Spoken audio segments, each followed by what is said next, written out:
வணக்கம் கும்பராசி நண்பர்களே. வரக்கூடிய வைகாசி மாதத்தில் உங்களுக்கு எந்த மாதிரியான பலன்கள் கிடைக்க போகுது அப்படிங்கிறத தான் இந்த வீடியோ பதிவில் நாம் இப்போ பார்க்க போகிறோம். முதல்ல சனி பகவானை பார்ப்போம். சனி பகவான் உங்களுடைய ராசியில் தான் இருக்கார். உங்கள் ராசி அதிபதியும் சனி பகவான் தான். உங்களுக்கு இப்போ 7.5 சனி நடந்துகிட்டு இருக்கு. 7.5 சனியில் ஒரு 3 வருஷம் முடிஞ்சிச்சு. மீதி ஒரு 4.5 வருஷம் அப்படி இருக்குது. சரிங்களா? சரி. அப்போ இப்போ பார்த்தீங்கன்னா ஜென்மச்சனி அப்படின்னு உங்களுக்கு இருக்குது. பொதுவாக சனி வந்தோன்னு பாதிக்காது. ஆனால் ஜென்மச்சனி காலத்துலையும் பாதச்சனி அப்படின்னு சொல்லுவோம், அந்த காலத்துலேயும் கொஞ்சம் பாதிப்புகளை கொடுக்கும். அதனால் நீங்கள் சனிக்கிழமை தோறும் சனி பகவானுக்கு எள் தீபம் போட்டு வர்றது நல்லது. அப்படி போட்டுகிட்டே வந்தீங்கன்னா சனி பகவானால் ஏற்படுற தோஷங்கள் உங்களுக்கு குறையும் அப்படின்னு நம்ம சொல்லலாம். அப்போ சனியை பொறுத்தளவு கவலைக்குடைய கிரகம். அப்போ ஏதாவது ஒரு கவலைகளை ஏற்படுத்தி விடுவார். அதே மாதிரி சனி ஒரு சிலருக்கு கடன் காட்சிகளை உருவாக்கி விட்டுருவார். கடனால் கலக்கத்தை உண்டு பண்ணுவார். ஒரு சிலருக்கு இந்த வண்டி வாகனங்கள்னால நன்மைகளை கொடுக்காது. இப்படி ஏதோ ஒரு விஷயத்தில் நம்மளை கொஞ்சம் தொந்தரவு பண்ணுவார். அப்போ சனிக்கிழமை அந்த எள்ளு விளக்கு போட்டுக்கிட்டு இருந்தால் அந்த தொந்தரவெல்லாம் நமக்கு குறையிறதுக்கான சந்தர்ப்பங்கள் உங்களுக்கு நிறையா இருக்கும் அப்படின்னு சொல்லலாம். சரிங்களா? சரி. 2ல் ராகு இருக்குது பாருங்கள். பொதுவாக 2ல் ராகு இருக்கக்கூடாது. 2ல் ராகு இருந்தால் குடும்பம் பிரியும். இப்போ கூட்டு குடும்பத்தில் இருக்கீங்க அப்படின்னா அந்த கூட்டு குடும்பங்கள் பிரிஞ்சிடும். அப்போ கூட்டு குடும்பங்கள் தனி குடித்தனமாக போகிறதுக்கான வாய்ப்புகள் உங்களுக்கு நிறைய வந்துடும். சரிங்களா? அதே மாதிரி ஒரு சிலர் சம்பாதிக்கிறதுக்காக தான் வீட்டை விட்டு வேறு ஊருக்கெல்லாம் வேலைக்கு போகிற மாதிரியான சூழ்நிலைகள் வரும். அப்படி தான் வீட்டை விட்டு வேலைக்கு யாரெல்லாம் வெளியூர் அந்த மாதிரி போய் வேலை செய்கிறீங்களோ, தங்கி வேலை செய்கிறீங்களோ, அவங்களுக்கு பூரா பொருளாதாரம் நல்லா தான் இருக்கும். பொருளாதாரத்தில் பிரச்சனை வராது, பண கஷ்டம் இருக்காது, அவங்கெல்லாம் நல்லா தான் இருப்பாங்க. சரிங்களா? சரி. அதே போல் 2ல் செவ்வாய் இருக்குது பாருங்கள். 2ல் செவ்வாய் இருக்கிறது நல்லது தான். 2ல் செவ்வாய் இருந்தால் பூமி சம்மந்தப்பட்ட தொடர்புடைய தொழில்களில் இருக்கிறவங்களுக்கு நல்லது. ரியல் எஸ்டேட் துறையில் இருக்கிறவங்களுக்கு நல்ல லாபங்கள் கிடைக்கும், நல்ல ஆதாயங்கள் கிடைக்கும், சொத்துக்களை விற்கலாம், வாங்கலாம், அந்த மாதிரியான பலன்கள் நல்லா கிடைக்கும். பூமி சம்மந்தப்பட்ட விவசாயம் சம்மந்தப்பட்ட துறையில் இருக்கிறவங்களுக்கு விவசாயம் விளைச்சல் நல்லா இருக்கும். அதன் மூலமாக நல்ல பலன்கள் உங்களுக்கு கிடைக்கும். மெடிக்கல் துறையில் இருக்கிறவங்களுக்கு ரொம்ப யோககரமான காலம் அப்படின்னு சொல்லி இந்த காலத்தை நம்ம சொல்லலாம். அதே போல் இப்போ செவ்வாய் வைகாசி 18ஆம் தேதி மேசராசிக்கு போயிடுவார். மேசராசிக்கு செவ்வாய் போனாலும் உங்களுக்கு நல்லது தான். நல்ல தைரியம், தன்னம்பிக்கை இருக்கும். எடுத்த காரியத்தில் நம்ம நல்லா ஜெயிக்கலாம். நல்ல நல்ல செய்திகள் உங்களுக்கு சேர்கிறதுக்கான வாய்ப்புகள் இருக்கும். ஆனால் இளைய சகோதர சகோதரிகள் இருந்தால் அவங்களோட கருத்து வேறுபாடுகள் வர்றதுக்கான வாய்ப்புகள் கொஞ்சம் இருக்கும். அதனால் அவங்ககிட்ட பேசி பழகிறது கொஞ்சம் கவனமாக இருக்கணும். அதே மாதிரி செவ்வாய் உங்களுக்கு 10ஆம் அதிபதி. அவர் வலிமை பெற போகிறார். அப்போ வலிமை பெற போகிறாருன்னா தொழில் தொடங்குறதா இருந்தால் சில கும்பராசிக்காரவங்களுக்கு தொழில் தொடங்கலாம். ஆனால் 7.5 சனி நடக்கிறனால நிதானமாக தான் செய்யணும். சரிங்களா? சரி. ஆனால் தொழில் தொடங்குறதுக்குடைய வாய்ப்புகள் உங்களுக்கு கிடைக்கும். உங்கள் ஜாதகத்தில் தசாபதிப்படியும் தொழில் தொடங்க முடியுமான்னு பாருங்கள். அப்படி காட்டுதான்னு பாருங்கள் ஜாதகம்.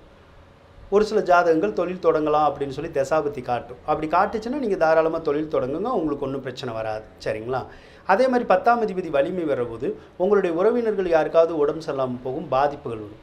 அதனால் அந்த கர்மகிரியில் ஈடுபடக்கூடிய யோகங்கள் இந்த மாதத்தில் உங்களுக்கு கிடைக்கும் அப்படின்னு நம்ம சொல்லலாம். சரிங்களா? ஒரு சிலருக்கு சொத்து விற்கிற யோகம் இருக்கும், சொத்து வாங்குகிற யோகமும் இருக்கும். அப்போ சொத்து விற்கணுன்னாலும் விற்றுக்கலாம், சொத்து வாங்கணுன்னாலும் வாங்கிக்கலாம், அல்லது ஒரு சொத்தை கொடுத்துட்டு இன்னொரு சொத்து வாங்கணுன்னாலும் வாங்கிறதுக்கான வாய்ப்புகள் கிடைக்கும். இப்போ சுக்கிரன் எடுத்துக்கிட்டோம்னா சுக்கிரன் உங்களுடைய ராசிக்கு 3ல் தான் இருக்கார். அந்த சுக்கிர பகவான் வைகாசி 7ஆம் தேதி 4வது இடத்துக்கு போய் 4லே ஆட்சி பெற போகிறார். அது உங்களுக்கு யோகம்.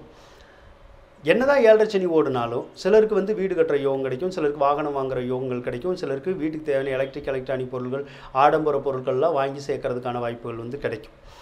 அதே மாதிரி பூர்வீக வழியில் ஏதாவது சொத்துக்கள் கிடைக்காம இருந்தால் அந்த சொத்துக்கள் கைக்கு வர மாதிரியான வாய்ப்புகள் வரும். இப்போ பூர்வீக சொத்தில் ஏதாவது ஒரு வீடு இருக்குது, அது நமக்கு கிடைக்கல, வில்லங்கத்தில் இருக்குது அப்படின்னா அந்த சொத்து கைக்கு வர்றதுக்கான வாய்ப்புகள் உங்களுக்கு இருக்கும். அதே மாதிரி உங்களுடைய தாயாருக்கு நல்லா இருக்கும். தாயார் நினச்ச காரியத்தில் ஜெயிக்கிற மாதிரியான ஒரு சந்தர்ப்பத்தை அந்த சுக்கிரன் உருவாக்கி கொடுப்பார். 9ஆம் அதிபதி சுக்கிரனும் தான்.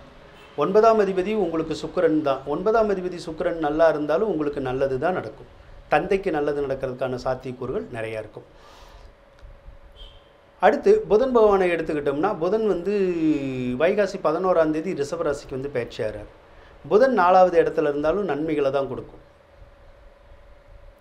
புதன் வந்து கல்விக்குடைய கிரகம். ஒரு சிலருக்கு கல்வி சம்மந்தப்பட்ட துறையில் வந்து வேலை வாய்ப்புகளை வந்து கொடுக்கும். அதே மாதிரி அது சொத்துக்களுக்குடைய கிரகம். அப்போ என்ன பண்ணும்னா, ஏதாவது சொத்து சோகத்தில் ஒரு சிலருக்கு மட்டும் வில்லங்கங்களை வந்து ஏற்படுத்தி விடும். ஒரு சிலருக்கு எந்த வீட்டில் இருக்குமோ அந்த வீட்டில் இருக்க விடாது. அடுத்த வீட்டுக்கு போகணும் அப்படிங்கிற மாதிரியான எண்ணங்களை வந்து அந்த புதன் உருவாக்கி விடும். அதைத்தான் செய்யும். சரி, அடுத்து சூரியனை எடுத்துக்குவோம். சூரியன் வந்து உங்களுடைய ராசிக்கு 7ஆம் அதிபதி 4ல் தான் இருக்கார். 7ஆம் அதிபதி நல்லா இருந்தாலே திருமண வாழ்க்கை நல்லாயிருக்கும். அதே மாதிரி திருமண யோகமும் நல்லாயிருக்கும். ஏன்னா 7ஆம் அதிபதி இப்போ குருவோடு தான் சேர்ந்துருக்கார். குருவோடு சேர்ந்தாலே திருமணம் ஆகாத சில கும்பராசிக்காரவங்களுக்கு திருமண பாக்கியம் கைகூடுற மாதிரியான வாய்ப்புகள் வந்து கிடைக்கும். அதே மாதிரி சூரியன் வந்து 4வது ராசியில் இருந்தால் அரசாங்கத்தால் நன்மைகள் கிடைக்கும், அரசாங்க உதவிகள் கிடைக்கும். அரசாங்க அதிகாரிகளை போய் சந்தித்து ஏதாவது நம்ம சர்டிஃபிகேட் வாங்கணும், டாக்குமெண்ட் மாற்றணும், இப்படியெல்லாம் ஏதாவது ஒன்று உதவிகள் வேணும்னு கேட்டால் கண்டிப்பாக கிடைக்கிறதுக்கான சாத்தியக்கூறுகளை வந்து அந்த சூரியன் வந்து உங்களுக்கு உருவாக்கி கொடுப்பார். அதே போல் இப்போ கேது பகவான் எடுத்துக்கோம். கேது பகவான் வந்து 8ல் தான் இருக்கார். பொதுவாக கேது பகவான் 8ல் இருந்தால் ஒரு சிலருக்கு பல்லு வலி வரும், இல்லைன்னா கண்ணில் பிரச்சனை வரும், அவ்வளோதான், வேறு தொந்தரவு வராது. அடுத்து குரு பகவானை எடுத்துக்கோம். குரு பகவான் வந்து உங்களுக்கு தனாதிபதி, பணத்தை கொடுக்குறவரே அவர் தான். அதே மாதிரி லாபாதிபதியும் அவர் தான். அப்போ தனாதிபதி இப்போ 4வது இடத்துக்கு தான் போயிருக்கார். இப்போ தானே குரு பயிற்சியாக இருக்குது. அவர் 4வது இடத்துக்கு ரிஷபராசிக்கு போயிருக்கார். அப்போ இந்த குரு வந்து உங்களுக்கு நன்மைகளை தான் கொடுக்கும். அப்போ தனாதிபதி சிறப்பாக இருந்தாலே 7.5 சனி ஓடுனாலும் உங்களுக்கு பணவரவுங்கிறது வரும். அப்போ தொழில் நல்லா தான் இருக்கும். வேலை இல்லாதவங்களுக்கு வேலை கிடைக்கும். அப்போ வாழ்க்கையில் முன்னேற்றமும் இருக்கும் அப்படின்னு சொல்லலாம். அதே மாதிரி 4ல் குரு இருக்கிறது ஒரு சிலருக்கு வீடு கட்டக்கூடிய யோகம், வாகனம் வாங்கக்கூடிய யோகம் எல்லாம் கிடைக்கும். ஒரு சிலருக்கு நகை நட்டுக்கள் வாங்கக்கூடிய யோகங்களை வந்து அந்த குரு வந்து கொடுப்பார். சொந்த பந்தங்கள்லாம் பிரிஞ்சிருந்தால் பிரிஞ்ச சொந்த பந்தங்களை வந்து சேர்த்து வைப்பார். சொத்துக்களில் வில்லங்க இருந்தால் அந்த வில்லங்கத்தை வந்து தீர்த்து வைப்பார். அதனால் குரு 4வது ராசியில் இருக்கிறது உங்களுக்கு அற்புதமான பலன்களை வந்து கொடுக்கும் அப்படின்னு வந்து நம்ம சொல்லலாங்க. ஆக கும்பராசிக்காரவங்களை பொறுத்தளவுக்கு கிரகநிலைகளை பார்க்குற போது எல்லாமே நல்லா தான் இருக்குது. அதனால் இந்த வைகாசி மாதம் உங்களுக்கு சிறப்பாகவே இருக்கும் அப்படின்னு சொல்லி கூறிக்கொண்டு விடைபெறுகின்றேன். நன்றி, வணக்கம். கும்பராசிக்காரவங்களுக்கு இந்த வீடியோ பிடிச்சிருந்தால் லைக் பண்ணுங்கள், ஷேர் பண்ணுங்கள், மறக்காமல் சப்ஸ்கிரைப் பண்ணுங்கள். நன்றி கும்பராசி நண்பர்களே.